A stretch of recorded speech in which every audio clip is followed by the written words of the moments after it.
मज़ेदार सी जायकेदार सी ये जो आप रेसिपी देख रहे हैं, ये जो डिश देख रहे हैं, तो ये क्या है आगे आपको बताएंगे कि क्या हम बनाने जा रहे हैं आज। तो आइए स्टार्ट करते हैं शुरू अल्लाह के नाम से जो बड़ा मेहरबान और निहायत रहम करने वाला है। तो सबसे पहले हम यहाँ पर हमने भिंडी ले ली है, भिंडी को ओकरा भी कहते हैं, और साथ में हमने बीफ ले लिया है। बीफ के हमने लेंथ वाइज हमने इसको कट कर लिया है फिंगर स्टाइल में, और साथ ही हमने बड़े साइज़ में हमने भिंडी को भी कट कर लिया है। अब इनको एक साइड पे रख लेंगे, दोनों का ड्राई होना बहुत ज़रूरी है। इसके बाद हम इसको गोश्त की तरफ आ जाते हैं, अपने बीफ की तरफ। तो इसको हम मैरिनेट करेंगे। तो सबसे पहले हमने यहाँ पर नमक डाल दिया है 1 चम्मच, साथ ही हमने सोया सॉस डाल दिया है 1 चम्मच भरकर, साथ ही हमने हॉट सॉस डाली है 1 चम्मच, टमाटो केचप डाला है 2 चम्मच, और यहाँ पर हमने पिज़्ज़ा सॉस डाली है 2 चम्मच, साथ ही हमने सिरका डाला है 1.5 चम्मच,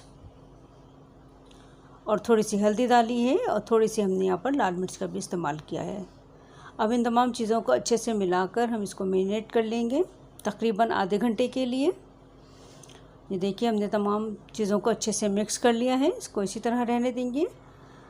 अब रेसिपी के दूसरे पार्ट की तरफ आ जाते हैं। तो रेसिपी के दूसरा पार्ट की तरफ हम ये देखिए कितना अच्छा लग रहा है। इसको हम आधे घंटे के लिए मैरिनेट होने के लिए रख देंगे,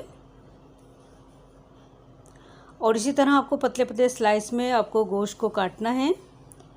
अब आ जाते हैं पार्ट 2 की तरफ। तो पार्ट 2 के लिए हमने थोड़ा सा अपने ऑयल ले लिया है 3 चम्मच की जितना, और उसमें हम भिंडी को फ्राई करके निकाल लेंगे। ऑलमोस्ट हमको भिंडी को 70% तक यहाँ पर कुक कर लेना है। तो जैसे ही हमारी भिंडी अच्छे से फ्राई हो जाएगी, तो इसके बाद हम इसको निकाल लिया हमने इसको एक बाउल के अंदर। अब आ जाते हैं इसके पार्ट 3 की तरफ। तो सबसे पहले हमने प्याज डाल दी है, 2 दरमियाने साइज़ की प्याज थी, इसको डाल दिया है। साथ ही अदरक लहसुन का पेस्ट डालकर हमने जो मैरिनेट किया हुआ बीफ था हमारा, इसको हम इसमें शामिल कर देंगे, और इसको मीडियम टू हाई फ्लेम पर अभी हम थोड़ा सा इसको फ्राई करेंगे।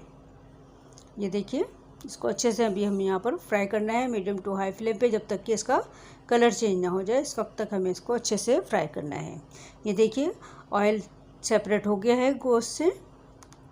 तो अब इसके अंदर हम अपने इसको रख देंगे, थोड़ा सा पानी डाल देंगे, आधा कप से भी बहुत कम, थोड़ा सा हम यहाँ पर पानी डालकर इसको थोड़ा सा गलने के लिए रख देंगे। अब ये देखिए ऑलमोस्ट हमारा जो मीट है वो अच्छे तरीके से गल चुका है। तो अब इसके अंदर हम अपनी ओकरा यानी भिंडी मिला देंगे, लेडी फिंगर मिला देंगे, और इसको भी इसके साथ मसाले के साथ अच्छे तरीके से कुक करेंगे। यहाँ पर है ना मुनफरिद और अनोखी सी डिश। आई होप आपने ऐसी रेसिपी कभी नहीं देखी होगी। आप ज़रूर फ़ौरन किचन में जाइए और इस रेसिपी को अपने घर में बनाइए और सबसे दाद वसूल कीजिए। बहुत ही मज़ेदार और टेस्टी रेसिपी बनी है ये, और बिल्कुल ही मुनफरिद सी रेसिपी है। भिंडी गोश्त का सालन तो सभी खाते हैं, लेकिन अगर भिंडी को इस तरीके से भी तैयार किया जाए तो बहुत ही मज़ेदार और जायकेदार बनती है। अब इसके अंदर हम थोड़ा सा कॉर्नफ्लावर मिला देंगे, ताकि इसके अंदर एक अच्छा सा शाइन, एक अच्छा सा लुक आ जाए।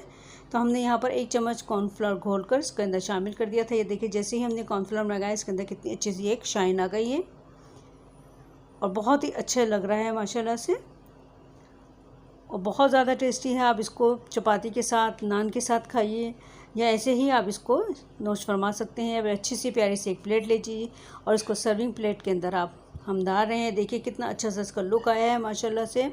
अगर आपको ये मेरी नई और अनोखी सी रेसिपी पसंद आ रही है तो प्लीज़ लाइक और शेयर कीजिएगा, और अगर आप मेरे चैनल पर नए हैं तो ज़रूर मेरे चैनल को सब्सक्राइब करते हुए जाइएगा। इसी तरह मज़ेदार सी रेसिपी देखते रहिए मेरे चैनल पर, और मुझे अच्छा सा प्यारा सा कमेंट्स और लाइक ज़रूर कीजिएगा। अब हमने इसके ऊपर थोड़ी सी तेल भी डाल दी, ताकि हमारा लुक और भी बहुत ज़्यादा अच्छा आ जाए और खाने में और ज़्यादा टेम्पटिंग लगे, और फ़ौरन ही हम इसको खाना स्टार्ट कर दें। आप इस रेसिपी को ज़रूर अपने घर में ट्राई कीजिए, आपको ज़रूर पसंद आएगी। और ये देखिए कितना अच्छा इसका शानदार सा लुक आया है माशाल्लाह, खाने में भी इतने ही ज़्यादा जायकेदार और मज़ेदार है।